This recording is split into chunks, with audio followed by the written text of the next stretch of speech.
Welcome everybody to Women in Voice Germany, and my name is Nina Neuf. I am with Women in Voice Germany. I see we have a few guests here tonight, so let me say a few words about Women in Voice Germany. We are an international, well, Women in Voice Global in general. We are an international community of voice and conversational AI professionals, and we aim to empower the community. We do this by providing networking opportunities. We have several programs. We have career accelerator programs. We have mentoring, peer coaching programs. We do meetups, events, and webinars such as this one tonight. Sometimes we have guest speakers from within our community, and sometimes we invite guest speakers. Like tonight, we have invited An Coppens. And I'm very, very happy to have An with us. An is she's a chief game changer. Now think about this one. She's the CEO and founder of Gamification Nation, an award-winning gaming company. And you and your team, you found the company and you turned it into a successful business with offices in Stockholm and in London. Yes. You have award-winning products. You do gaming, educational and employee engagement games. Yes. You are one of the top gaming speakers, and you have won a hackathon. You and your team have won a hackathon. Yes. And a few months back, I heard you speak about your story, how you won this hackathon and what this was all about. And while I was listening to you, this was about pitching reality, same thing that we're hearing today, and why female founders need to be empowered. What was going through my mind was, we need to get An to Women in Voice, and we need to get her to talk about the same topic with us, because this is exactly what we do. I mean, we are a group of women in a tech environment, and or we are a group of people in the tech environment. We're an open community, and we have so many founders, and we need empowerment. And this is why I'm very happy that you're here with us tonight. And please, everybody, welcome An Coppens. Thank you. Thank you, Nina. Thank you, everyone. It's so lovely. Lovely to see you all. I'm going to put a few slides on to sort of get us going, but I will be mainly telling stories. And then we will exactly play the game that we're talking about to see, can you beat the system? Because, yeah, I'll tell you why. So hold that thought. I'll tell you why it's important to beat the system and how the system is set up. So let me share a screen for you. There we go. Let me share this one. You should see the slides coming in as a slideshow. There we go. That's better. Great. So basically, a hackathon is what made us make a game. And first of all, I want to say thank you to Women in Voice for having me. And also a little observation I made. I speak at conferences quite a lot, and I also speak online quite a lot. And if I was a man right now, I would probably tell you the 15-minute resume of who I am, what I do, and why you should like me. But I am a woman, so I'm not going to do that. But if we were to take lessons from our male counterparts, maybe we should. So it's just something that I would just let sit here in this group.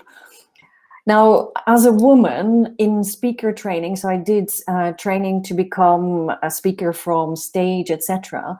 The lady trainer actually said, as a woman, always look for permission to speak. And I thought, gosh, this is bizarre. Why do I have to do that? I was used to just, you think about something and you want to say something, you speak. And I'm glad that more and more young women are doing that. But I'm exactly 50 years old, so this is not so long ago. So this is the kind of thing that I was hearing when I was being trained to do my professional career. So I'm assuming I have your permission and approval to share my story. I'm not going to ask for it. I'm just assuming it. And basically, my story starts as a kid. I was that little kid, very intense. I was curious about everything, but above everything, I loved games. And I told my dad when I was about 8, I was going to be a game designer. And my dad said, well, you might have to get a real job because there's no money in games. And I was like, okay, great. Good endorsement of my career path. And I did actually at some point design crosswords for a family friend, and I made them and we exchanged them. So it was something I was doing as a young kid. So to now, 30 years later, land in a business where I actually design games for a living, mainly for companies, mainly for learning, is sort of my dream come true, and all the pieces coming together. So I also have a belief that I needed to take the journey I took to get there before I started. And that brings us to the hackathon. So I'm always curious to learn more new things, do new things. And in 2019, Stockholm Tech Fest, which is one of the very recognized events in Stockholm in September usually, where there's usually a good few thousand people attending, they wanted to do something different. And they said, we want to set the world record in a largest hackathon for women. And they invited companies like Stockholm, the capital, or Stockholm Invest, Adyen, Capgemini, EY, to present challenges that then you could choose to join. And I chose the challenge to join Stockholm Invest because I was at that point looking at setting up the Stockholm office, and I was basically checking out Stockholm Invest to see would they be good as a supportive organization when I'm a person coming to set up a business there. So they definitely rolled out the red carpets. And, all at the beginning of the hackathon, basically, I didn't know anybody there.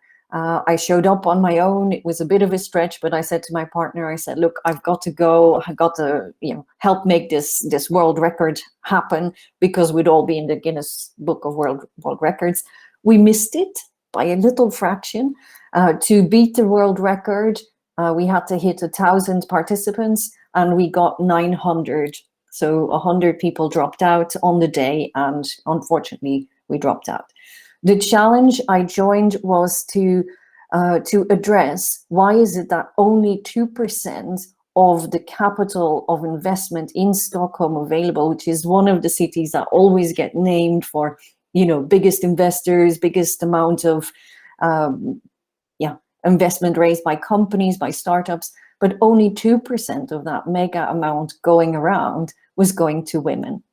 So in actual fact, 40% of the startups in Sweden are founded by ladies. So how it worked is that basically you had to pitch your idea for the hackathon, and then everybody voted, and then people joined the team. So the 3 ladies you see in the picture together with me, actually, I didn't know until the evening of the Friday evening of the hackathon. And by Sunday, we had basically built our game. And, we're still in some ways involved, not everyone in the same line and shape of work, but we're still involved. So the team behind the game that I'll speak about is actually a team of random strangers coming together with one purpose: helping women be better at getting funding. So we looked at the challenge in a number of ways, and we looked at research. So one of the girls, Ebba, the blonde girl in the yellow t-shirt, brought along an article from Mark Conley and Dana Kanze, where they had researched that there is only a fraction of investor funding going to female entrepreneurs, and there's some good reasons for that. And they said that investors, first of all, like to invest in what they know and what they traditionally know works. So if you're a young white male and you have a business that has been proven already because Spotify, Netflix, or somebody else with a big name brand has already done it, you're more likely to attract investment. Investors are often male, so they tend to align more with what men say, not because they want to, but just because it's that feeling they have. Investors actually treat female founders differently when pitching. What Dana and Mark did is they put all of the questions in the Q&A section of a pitching round into an algorithm, and basically found that if you were female, you were asked different questions than if you were male. And that had an impact. Then how us women answered actually also had an impact. So, and as women, I actually don't think we're at fault. I think it's actually a learned behavior.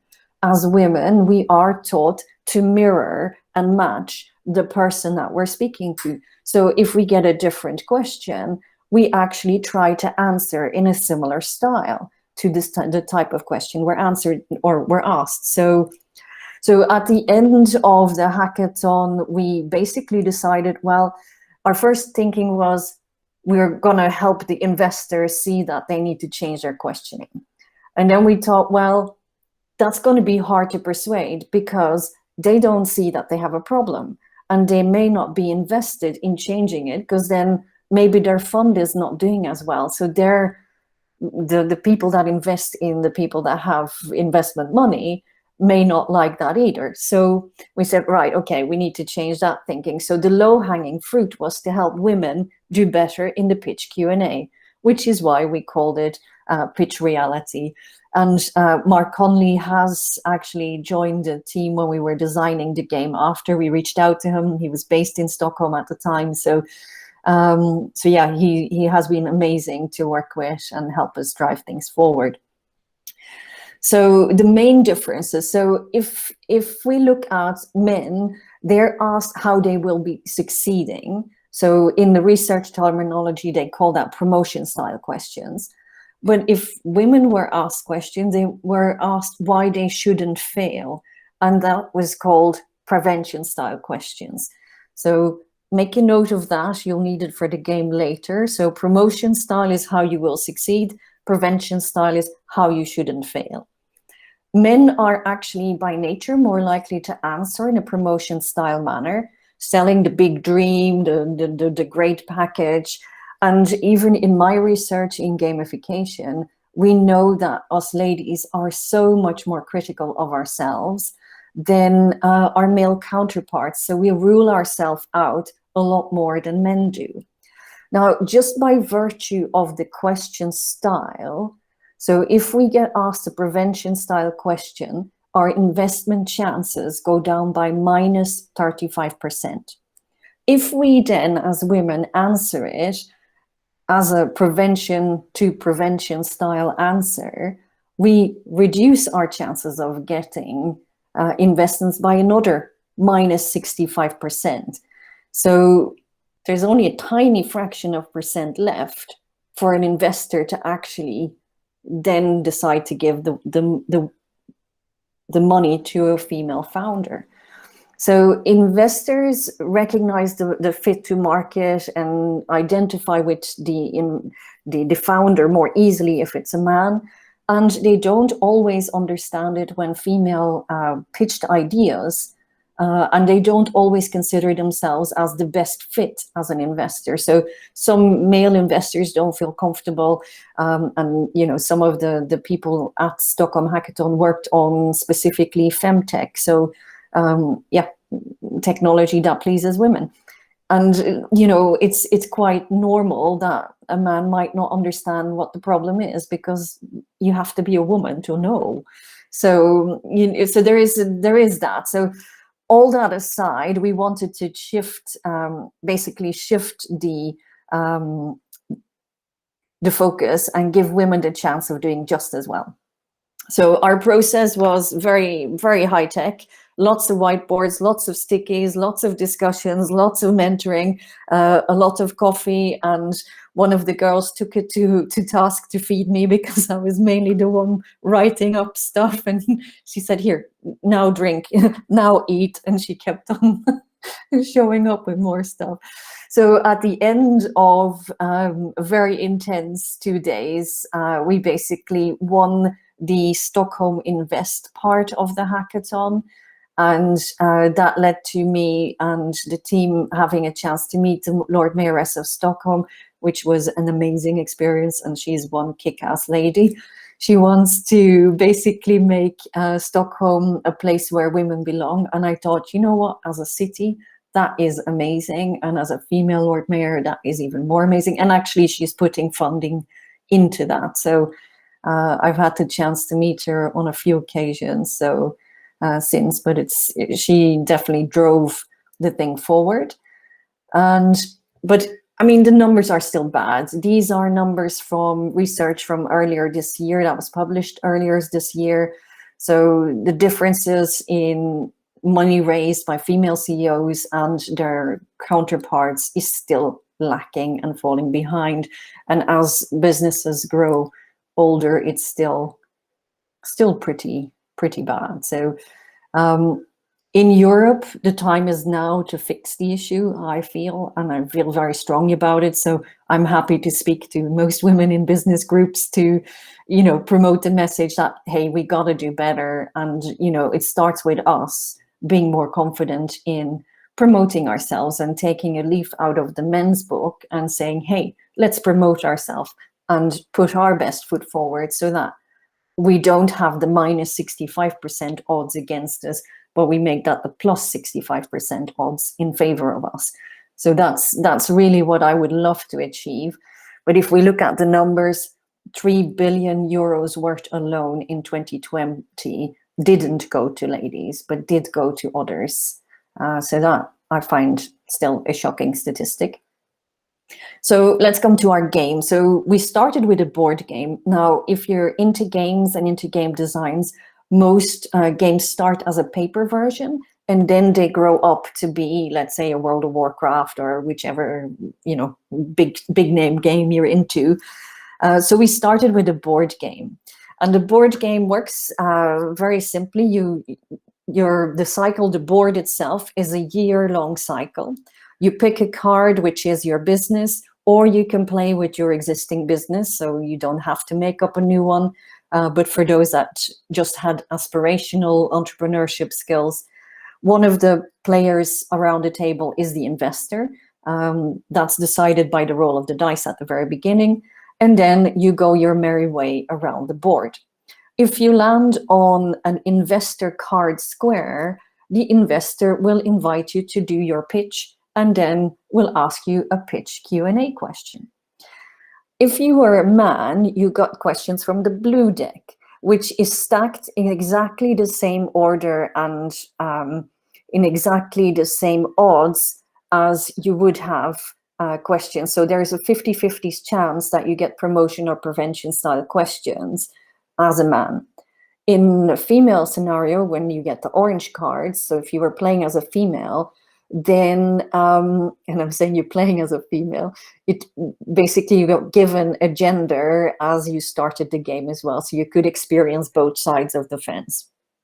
And so if you were a female, the odds in this deck is that 75% of the cards are prevention, and only the remaining are promotion style questions, because we know that's the odds most women face.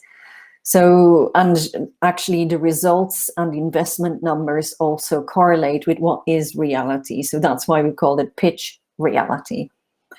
So yeah, let's see. I'll scroll to the end. So that's so yeah, that's how the game works. So that's the example of the game board. I'm going to ask you questions at the end. I'm not going to jump in here, but I'll leave one question that you can ponder on. How much of this are you actually doing in-house? So imagine you've just delivered your amazing pitch about your new voice and AI project, and the investor turns around and says, how much of this are you actually doing in-house? Have a think, and at the end of the presentation, we'll decide if that's prevention or promotion style question. Our next step is a Tinderstyle game. And one of the reasons that Nina and I got talking as well is that we said, well, you know, a swipe right so that you start to recognize promotion and prevention. It seems like the easy next step digital. But I said, in my world, I'd love to see this become, let's say, artificial intelligence feedback on actually how you answer the questions, real-time coaching, either with a real person or a humanoid or a bot. And yes, we do need investment for that. So in case anybody is there that is looking to fund stuff. If you want to read more on the research and want to read more, we do have a website for the game as well. So pitch-reality.com. So that's all I will share about the game. And I want to start to play the game. So if you want to connect with me, feel free. LinkedIn is a good place. Email is a good place. And yeah, I do like to make people do funny things, as you can see here. And you're right, Anne.